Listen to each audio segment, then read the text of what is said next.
Bonjour à tous, j'espère que vous allez bien. Aujourd'hui, je voudrais vous présenter le sketchnote. Alors, qu'est-ce que c'est le sketchnote? C'est une technique de prise de notes visuelles, c'est-à-dire des notes qui contiennent des dessins, des schémas, des icônes, ce genre de choses. Donc des notes manuscrites. Si vous voulez, c'est un peu ce que faisait déjà Léonard de Vinci en son temps, c'est-à-dire que dans ces carnets de notes, il y avait souvent des petits schémas, croquis, etc. Donc voici un petit exemple pour vous montrer à quoi ça ressemble. Donc pour cette vidéo, je me suis basé sur les deux livres de Mike Rodd.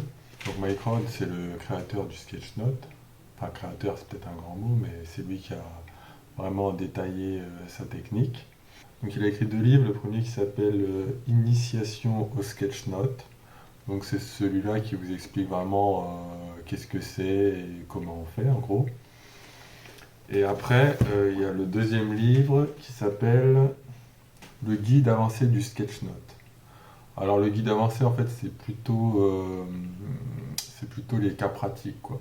Il détaille pour telle utilisation, comment utiliser le sketchnote, etc. Et puis il y a un petit chapitre avec des conseils avancés, mais c'est plutôt sur l'utilisation en pratique. Donc les deux livres sont plutôt pas mal et agréables à lire. Ils se lisent très vite hein, parce qu'il y a quand même beaucoup d'images à l'intérieur. Le petit défaut, c'est le prix, franchement, parce que, comme je vous le disais, ça se lit très vite. Et ils sont à 25 € chacun. Donc moi, personnellement, je les ai juste empruntés à la bibliothèque. Voilà, donc je vous présente maintenant mon magnifique sketchnote sur le sketchnote. Donc parcourons un petit peu le sketchnote ensemble pour voir comment on fait et à quoi ça sert, etc. Donc déjà à qui ça s'adresse, c'est vraiment pour tout le monde, donc petits et grands. Ça peut être notamment pour des étudiants, mais aussi des adultes qui veulent apprendre de nouvelles choses ou simplement prendre des notes sur une expérience ou je ne sais quoi. Donc le but de la sketchnote, c'est vraiment de résumer au maximum. Donc éviter de mettre trop de mots et mettre un maximum d'images par contre. Pour cela, il n'y a pas besoin de bien dessiner, hein. Un simple petit croquis basique, ça peut faire l'affaire tant qu'on comprend de quoi on parle. Pourquoi utiliser le sketchnote? Eh bien, parce que ça utilise les deux côtés du cerveau, donc l'hémisphère gauche qui est plutôt tout ce qui est logique, calcul, mais aussi l'hémisphère droite qui est plus artistique. Et ensuite, il y a eu des études sur la mémoire. Donc la première étude dont Mike Roth parle dans son livre dit que les gens utilisant le sketchnote mémoriseraient 29% en plus les informations. Et j'ai même vu une autre étude qui allait jusqu'à dire que ça pouvait doubler la mémorisation. Autre impression que moi j'ai, c'est que des fois quand on prend des notes à l'école sous la dictée, on n'a pas forcément besoin de se concentrer sur ce qui est dit. C'est-à-dire qu'on va noter bêtement, on écoute d'une oreille et on note, mais on ne comprend pas vraiment ce qui est en train de se dire. Alors que là, si vous faites un sketch note, le fait de devoir résumer et de transformer les mots en images, vous êtes vraiment obligé de comprendre ce qui est dit en fait. Donc ça, c'est aussi un avantage, c'est que ça force la concentration. Ensuite, au niveau du matériel, alors là, c'est comme vous voulez. On peut être à l'ancienne avec un papier et un crayon, ça marche très bien.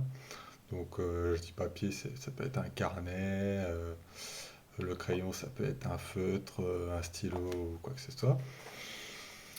Vous pouvez aussi utiliser une tablette avec un stylet, comme l'iPad par exemple. Une tablette Android, c'est très bien aussi. Donc, tout dépend de ce que vous aimez. Alors, je dirais que pour les petits enfants, si on veut éviter les écrans, c'est mieux de faire avec un papier et un crayon. Le gros avantage, je trouve, des tablettes, c'est que même si vous utilisez l'écriture manuscrite, ah oui, parce que je n'ai pas précisé, mais il y a aussi des études qui disent souvent que le fait d'écrire, ça permet de mieux mémoriser.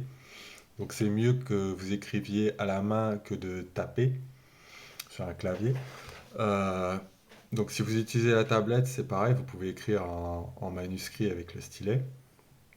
Mais l'avantage de la tablette, c'est que si vous avez tout un tas de notes, il y a la reconnaissance, la tablette permet de reconnaître l'écriture.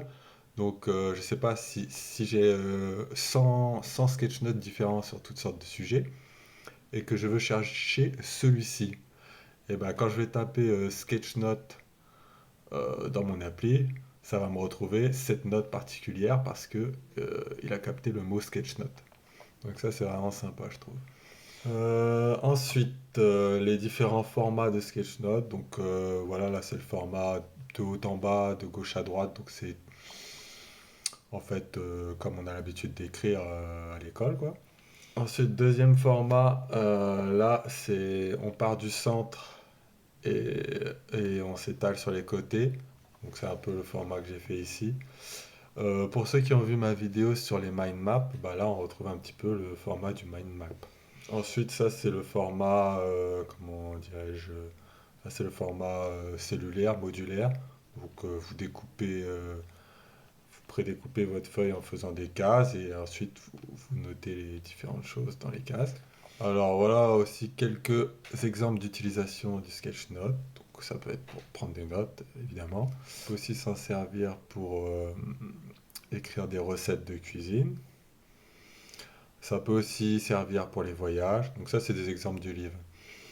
Donc les voyages, ça peut aussi bien être au début du voyage pour planifier que pendant ou à la fin du voyage pour, comment dire, pour garder un peu des souvenirs, quoi. Donc maintenant, voyons un petit peu le format du sketchnote, de quoi il est composé.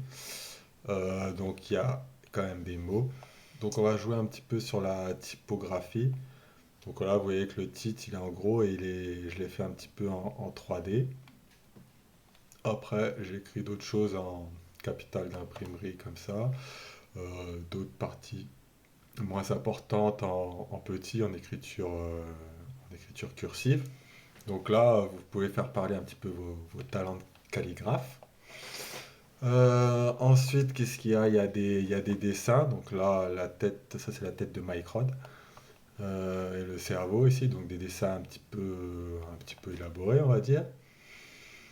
Et après, il y a des petits croquis, des petites icônes, je dirais, plus simples comme ça.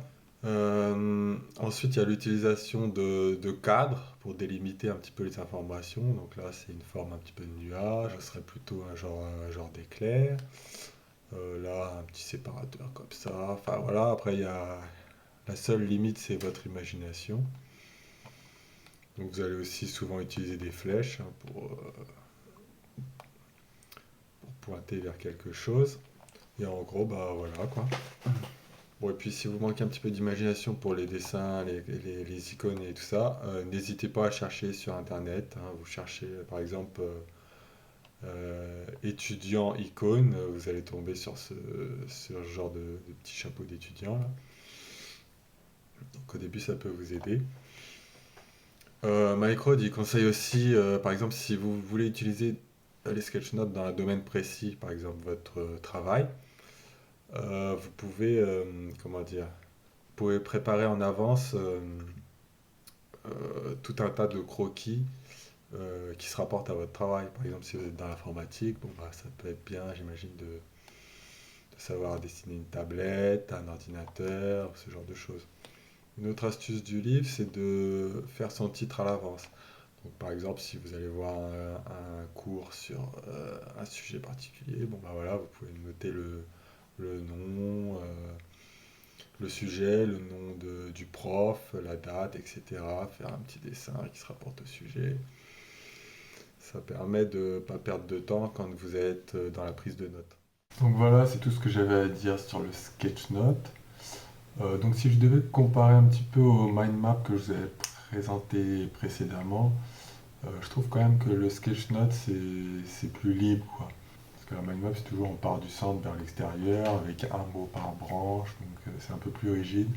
Je pense que la mind map peut être sympa pour résumer un sujet une fois qu'on a entendu toute la présentation, qu'on a lu tous les documents dessus.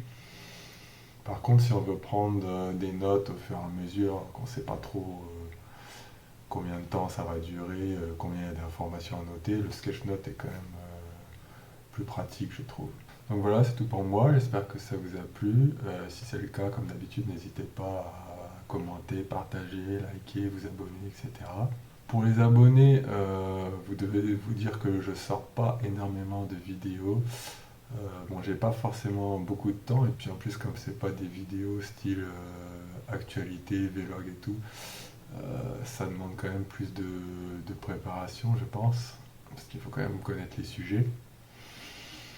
Mais en tout cas, je compte pas abandonner la chaîne, donc restez connectés, et à bientôt.